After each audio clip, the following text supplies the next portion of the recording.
right, back on the Young Turks. Now, I got a bunch of issues for you guys. First, real quick on tonight's speech of President Obama. Of course, some Republicans are skipping it entirely. David Vitter of Louisiana says he's got better things to do, like watch the football game, even though the football game doesn't start until after Obama's speech. David Brown of Georgia says that he doesn't want to be off his mobile phone, that he wants to just tweet in his office while he's watching it. Apparently he's obsessed with Twitter. It's fascinating because he barely has over 5,000 followers. Apparently he's not that popular on there anyway, but he's just trying to find a different way to disrespect the president. Joe Walsh says that he's not going to go. Jim DeMint says he's not going to go. It's it's a great number of Republicans who have decided not to show up. Even Mark Kirk, Republican senator of Illinois, says it's disrespectful to the office not to show up. But what do these guys care? Of course. So, and there's no great point of objection on this. They're not going. They're making up things like I want to hang out on and talk on my cell phone and tweet. Another one saying they're going to the ball game, or they're not even going to the ball game. They're going to watch it on TV, right? Anyway, so unsurprising that all the things that he's going to do to try to reach out to Republicans in the speech are, as always, going to fall on deaf ears, except for the things that are total Republican proposals, which they will then agree to.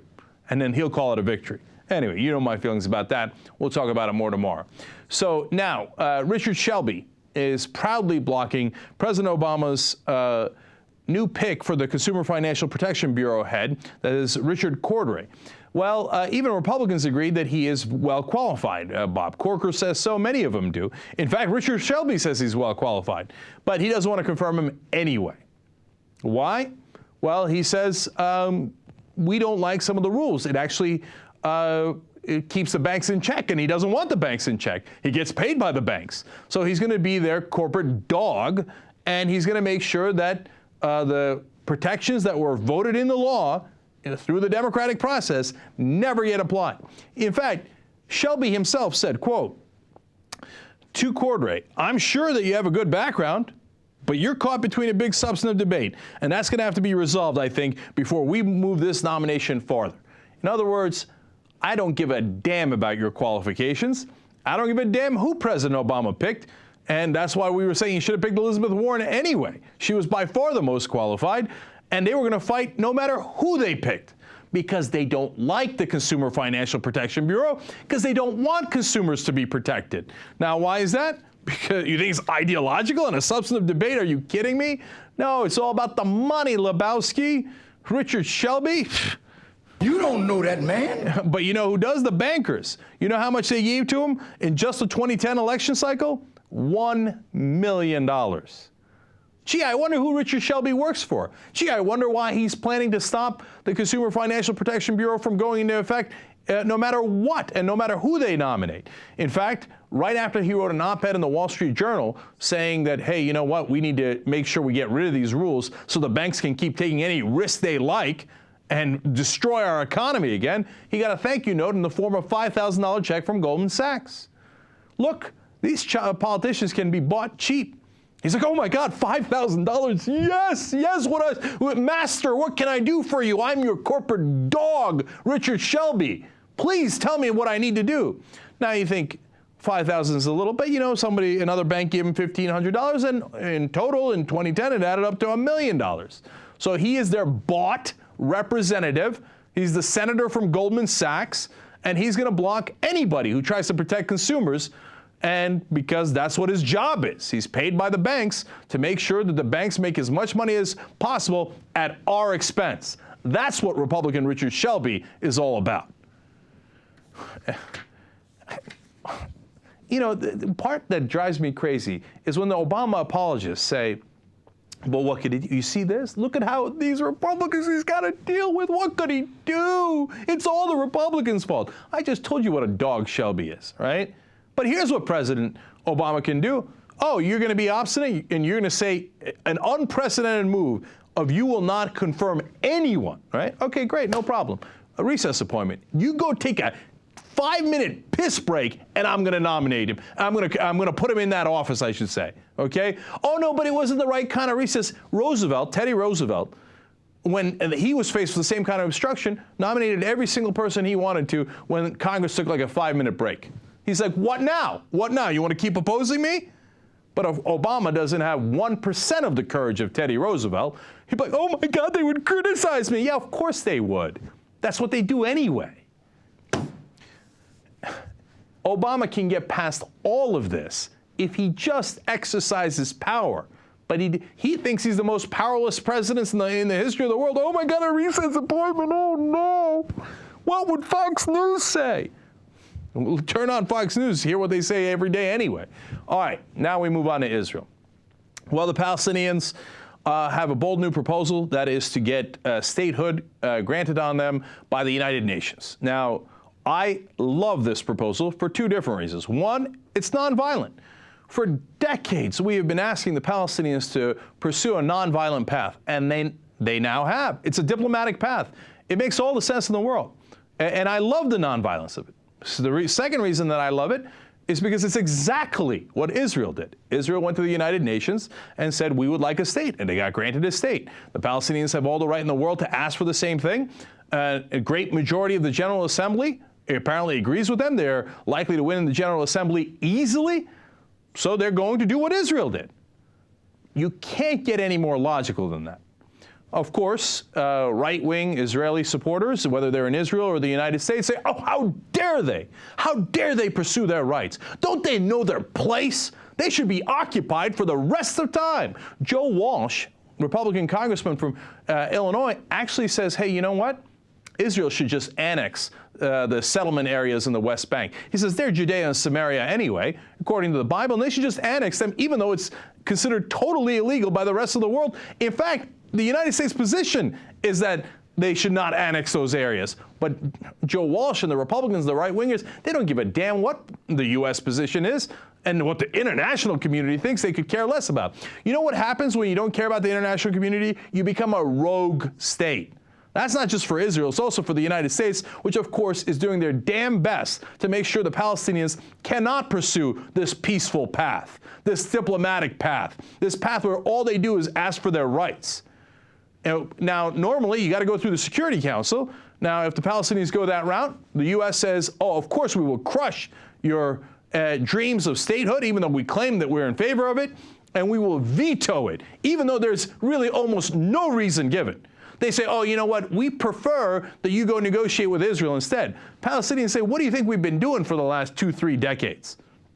Every time you go to negotiate, Netanyahu builds another settlement, goes, ha ha, I'm not going to give you a damn thing. I'm just going to keep building on your land that the rest of the world thinks is illegal. I'm going to do it anyway. So you're going to negotiate with that guy?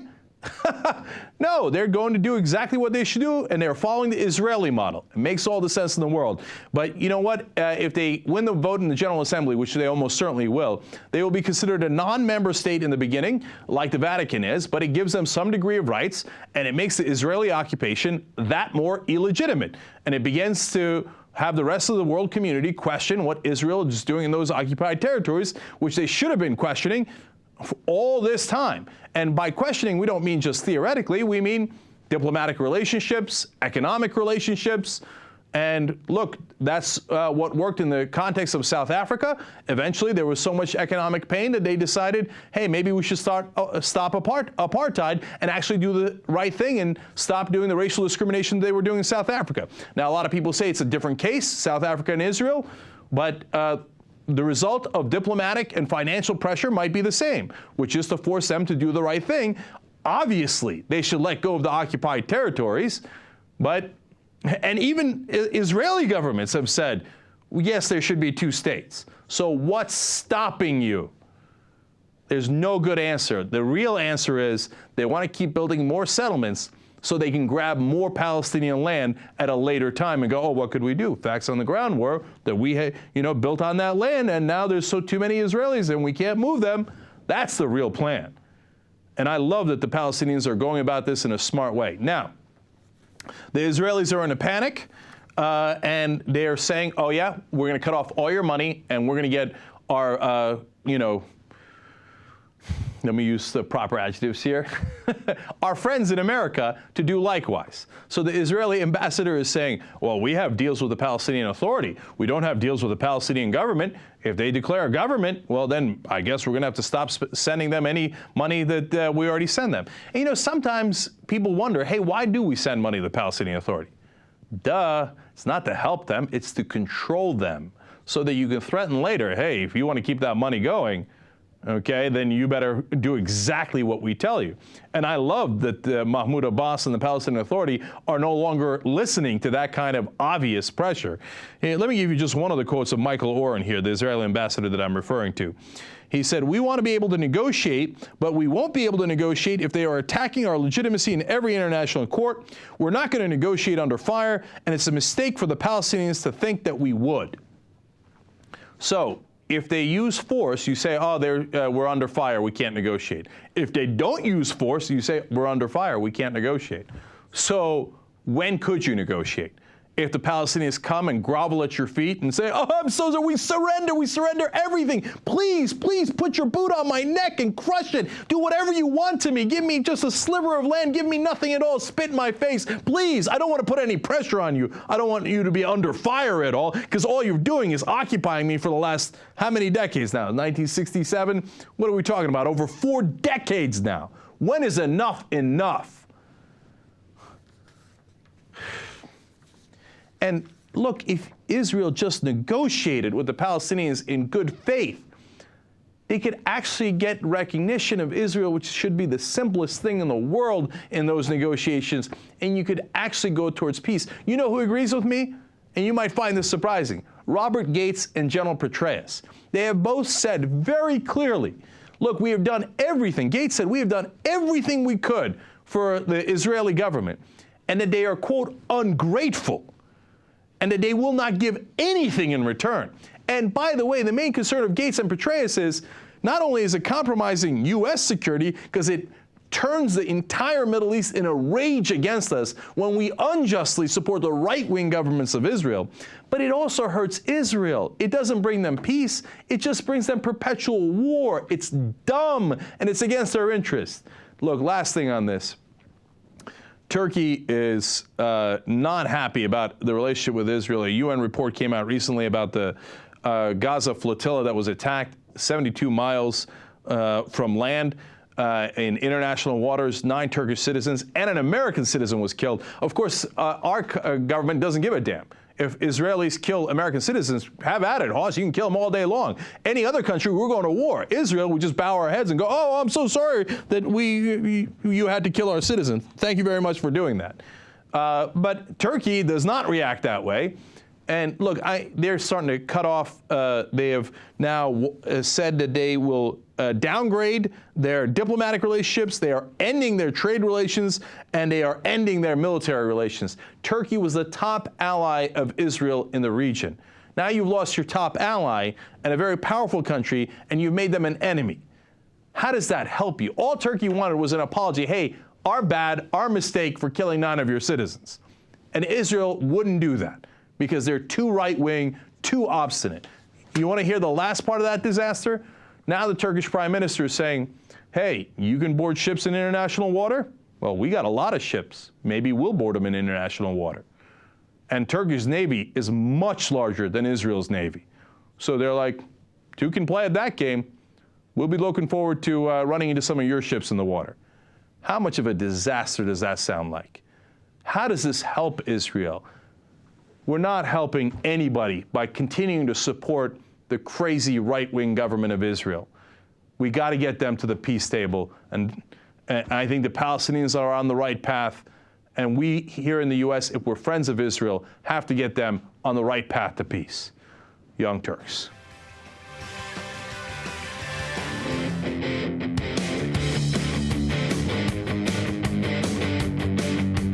Back on a Young Turks, Cenk Uygur, Anna Kasparian, and look at the special guest in the studio, the host of the Alona Show, Alona Minkowski. Hey.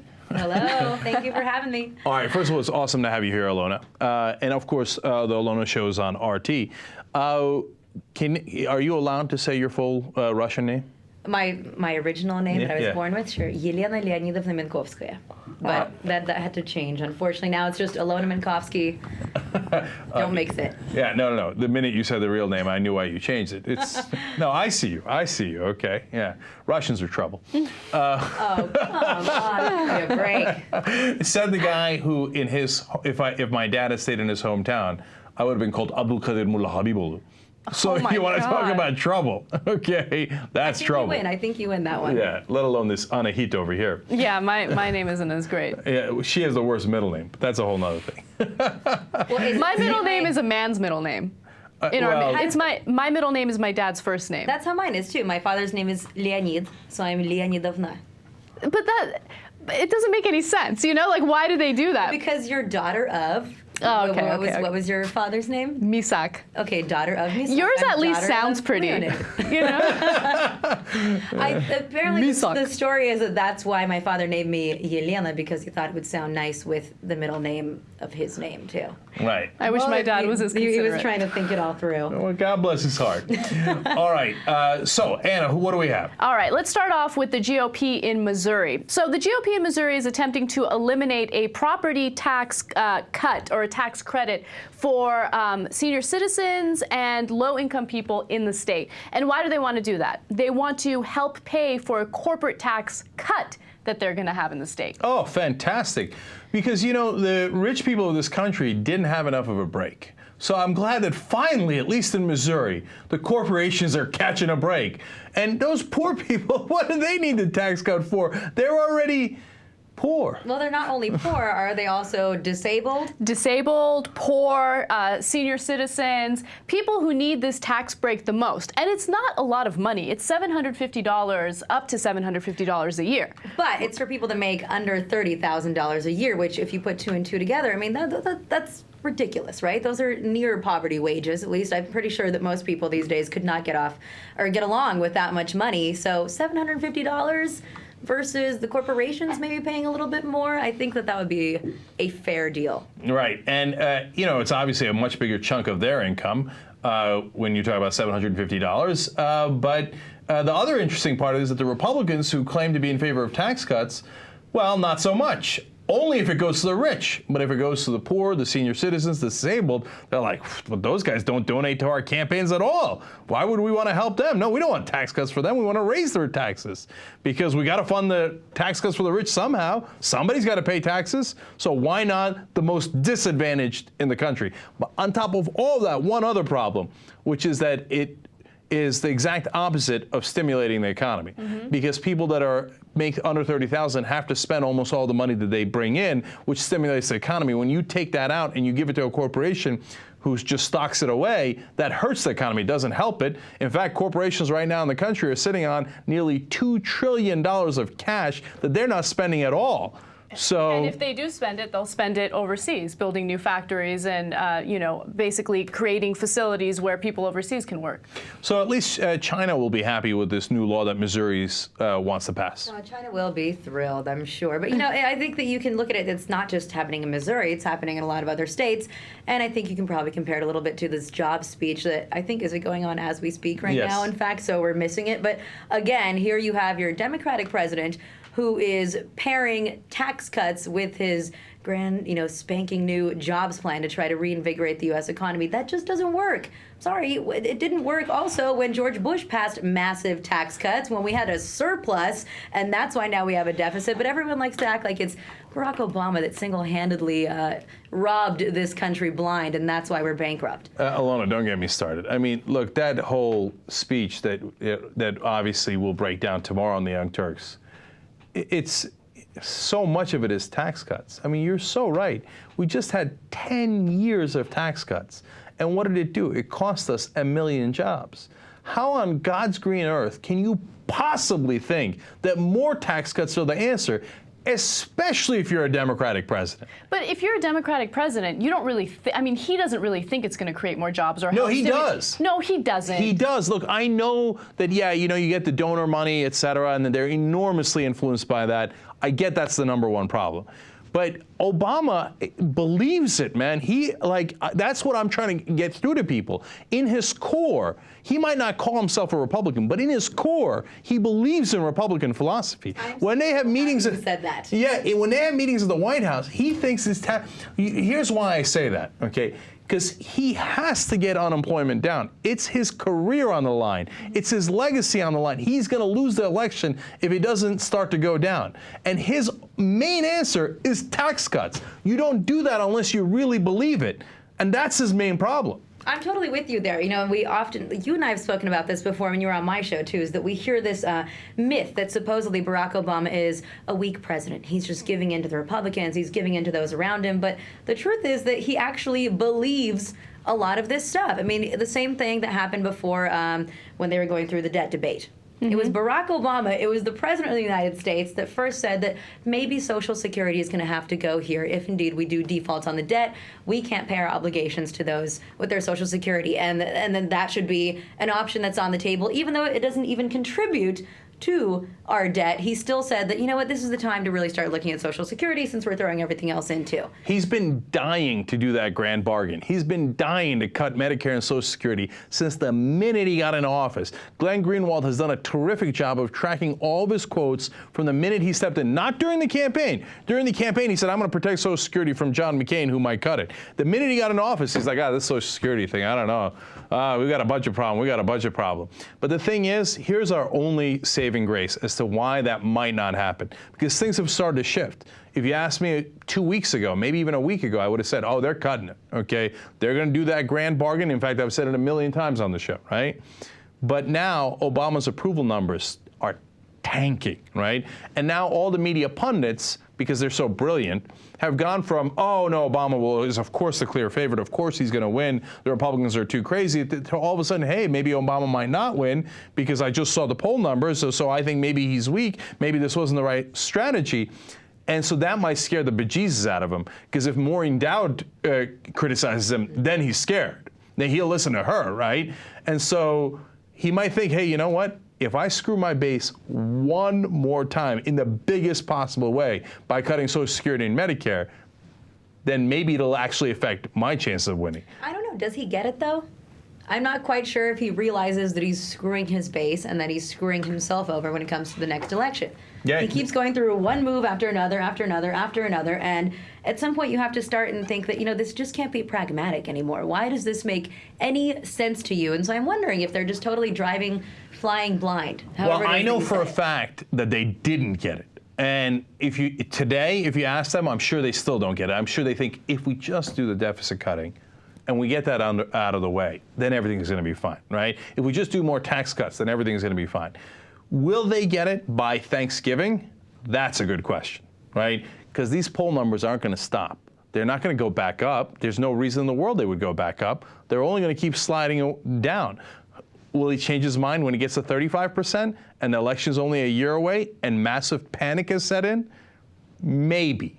That's our best hope. So ironically, even though we're scared to death of the Republicans winning, Obama's declining poll numbers is our only hope. That's my theory. I just wonder if it's going to be a little bit too late for that. That's something that we're seeing all around the world too right now. Is even if you have the IMF new director, you have Christine Lagarde suddenly saying that we really need to focus on stimulus and not on austerity. Yeah. After so much of Europe, including the UK, has already enacted very drastic austerity measures.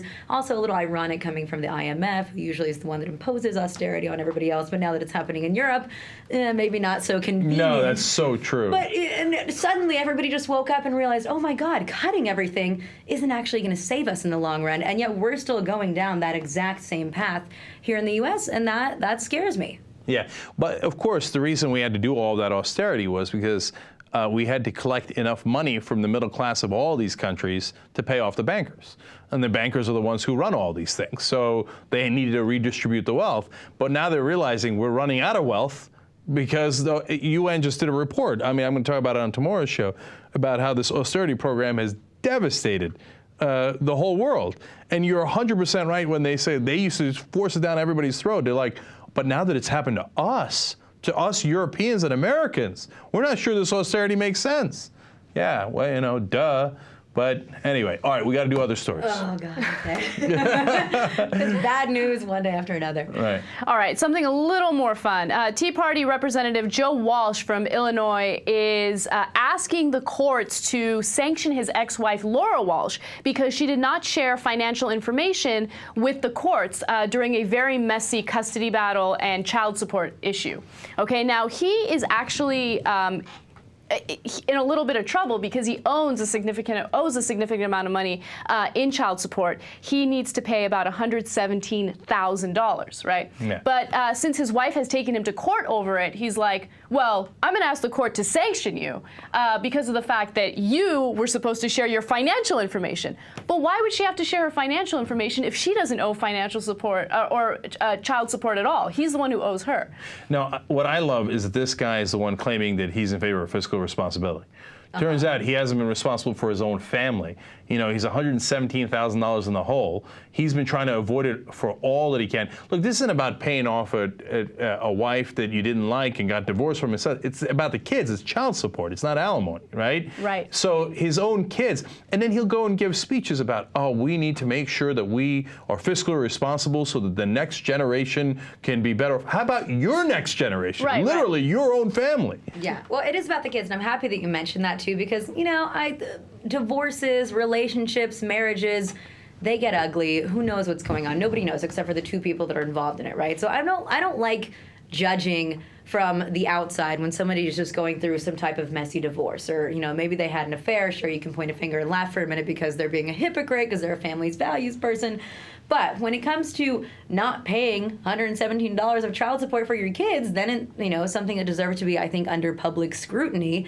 And at that point, we really can start judging the guy. And he's the one that's also saying that it's Barack Obama that Right. has shackled the country with debt, and he doesn't want that debt to be on the backs of his children and his grandchildren. And he's also the idiot that's not showing up for his speech tonight, right? At the Right, Congress. he's not. He's not showing up for the speech. He says that he wants to meet with business leaders on how he can improve the economy and how he can think of new job ideas. And then he plans on proposing those ideas to Barack Obama. But keep in mind, this guy isn't paying his child support because he doesn't have the money. He spent $35,000 on his own campaign when he was running to be a representative. But you don't understand, Anna. That's a good investment, because if he winds up becoming a representative, then he can have meetings with business leaders where he makes even more money. Right. And his kids are going to be so much better off if they just hold off on the child support, wait a little bit. Right. And not that I think that his kids are going to be better off, because he's still not going to pay him, but at least Joe Walsh is going to be better off.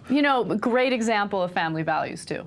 Yeah. Like, this is the type of person, I mean, I'm sure he is in support or against gay marriage because that's immoral, but not paying your child support, that's okay. Not taking care of your responsibility and your family, that's okay. No, family values isn't about taking care of your kids. It's about hating gay people. Okay? Totally. As long as we How can we understand that, forget? right, then we're okay. Yeah, and by the way, you're right, Anna. Him saying to his wife, I want to see your bank records. Why? She doesn't owe you child support. Exactly. It makes no sense. Yeah, he's just doing it to try to fight dirty. Well, he also wants her to pay his legal fees in the midst of all of this. I think, what about like $35,000 worth or something? Yeah. Yeah, he's a real classy guy. Real class act. I agree. A University of Texas at Austin professor by the name of Daniel Hammermesh is saying that ugly people need affirmative action, okay? And they need the ability to use the law to sue against employers or other people who discriminate against them. Okay, and he's being serious about this. Now, look, there's a couple of things here. Number one, we know, and we've done stories here on the Young Turks, that unfortunately that is a large factor in whether you get ahead in the world. And for men, height is also very important on top of looks. So then are we going to have affirmative action for short people? But then obviously a couple of questions arise. One, how ugly do you have to be? How do you define ugly? Like, I understand that there is, this conventional idea of what is attractive versus unattractive. But how do you define ugly in legal paperwork? Well, you can't. That's the whole problem with this idea, is that how attractive somebody is completely subjective. Exactly. Yeah. And believe me, an ugly person here in Los Angeles is completely different from an ugly person in Washington, D.C. because the best looking person in Washington, D.C. is usually, unfortunately, one of the ugliest people here in LA. It's just Disaster. Disaster for Washington, D.C. Well, especially It's the a politicians. struggle. But look, I think that would be a hilarious moment when you apply for ugly affirmative action. When you're like, no, I believe I'm ugly enough to apply for affirmative action. So, and then who's the judge? Do they put together a little court? Now, I want the Because I professor- would, we could run that court. That would be fine. Oh, that's a disaster. That would be The disaster. sad thing about that is that we did this story on my show on Happy Hour too, and then we posted it on our Facebook page online. And afterwards, we had a number of fans who all said, "I could instantly qualify for this. Please, can we have it happen?" Signing themselves up. Yeah. No, look, I apparently I have an asymmetrical face, which then qualifies you for not being attractive. So, I mean, I jump in it. Yeah. Okay. Now, all right. Now, seriously, especially if you're a guy, and there, the article was talking about guys, especially because of how well they do, depending on their looks at work, et cetera. Right. I want to note one thing before you continue. Guys are actually more affected by this than women are. In fact, there was a study that indicated that men, ugly men, make 12 to 15% less on average than attractive men. Now, so it does affect men, and I think it's a significant problem. But I don't know. This Isn't that is the odd? solution. Wouldn't you expect it to affect women more? I mean, men, you just think about the way the world works, right? It's for women, you always have to be attractive. Men, if you're an older, smart guy and you're wealthy, then you can get the hottest girls in the world. They'll all be falling at your feet. Yeah, it is interesting, but I think it's kind of an alpha male thing. Like that they feel like if he's attractive and he's tall, he's an alpha male, we should give him the promotion, right? All this stuff is subconscious, but obviously it has real effects because you have that 12 to 15%. But look, then another side of this is that if you get affirmative action for being ugly, next thing you know, people are going to be like, he just got that job because he's ugly. Okay, but I'm going to say one thing that's controversial. Good, I like that. One thing that's controversial. Look, if you're a guy and you're worried about this, I know it's a tougher hill to climb, but man up. Okay? If you're so worried and weak that you're like, oh my God, I'm not good looking enough and the good looking guys have the advantage, can I get affirmative action? Well, you're not gonna get the job anyway. I mean, you're not gonna get the promotion. Here's who's a boss who comes in and says, no, I'm the guy. I don't give a damn what I look like or what else is going on. I'm the frickin' guy, okay? Now, you might not like that guy, but that's the guy who's gonna get the promotion. If you're so worried about how you look that you're intimidated by the attractive guys, well, you shouldn't get the promotion. Remember that study that we did before? Disagreeable employees are usually paid more. So be a disagreeable person, walk into that office, and tell that employer, you're gonna hire me and I'm not gonna leave unless you do. That's true. Confidence, self-esteem, all of those things matter. If you sit there and you're meek and you look scared and you look like you don't think that you deserve to be there, you're going to be treated that way. Yeah, look, one last thing on this. Look, I work in the media and I worked on television, right? And in television, being unattractive is a huge liability, okay? That's actually one of the things that they consider. And I'm clearly overweight, right? I have never let that bother me. I don't give a damn about it. Like, hey, is that a problem? Hell no, it's not a problem because I'm coming. Okay. Yeah. You're definitely a special case, though, Cenk. You got to keep that in mind. He's like the epitome of confidence, right? Like he doesn't care what anyone says. People called him fat when he was in high school and he laughed at it. Like most people aren't like that. They actually do let it affect them, and it's hard to overcome that, and it's hard to stand up to people that you feel are discriminated against you based on your looks. But if we're going to go that far, I do feel like it's probably easier for overweight men to make it on TV than it is for overweight women. Oh, totally. Yes, no question. question. Ed Schultz? Come on, if Ed Schultz was a woman, there would be no Adina show. Yeah, I can't tell you some of the stories, but the thing is, Ed also had to overcome that. Okay, there is a line of thinking in television that if you're overweight, whether you're a guy or you're a girl or a woman, that it's significant trouble. Okay, and I agree with you guys. It's worse for women, but Ed also had to overcome it, right? And so, but don't let any of that intimidate you. I mean, you're right. I got the mega confidence for whatever reason. I was born with it, right? Thank God, the irrational confidence that I have. But also, you can do the same thing. Right. All You right. got to talk yourself into it.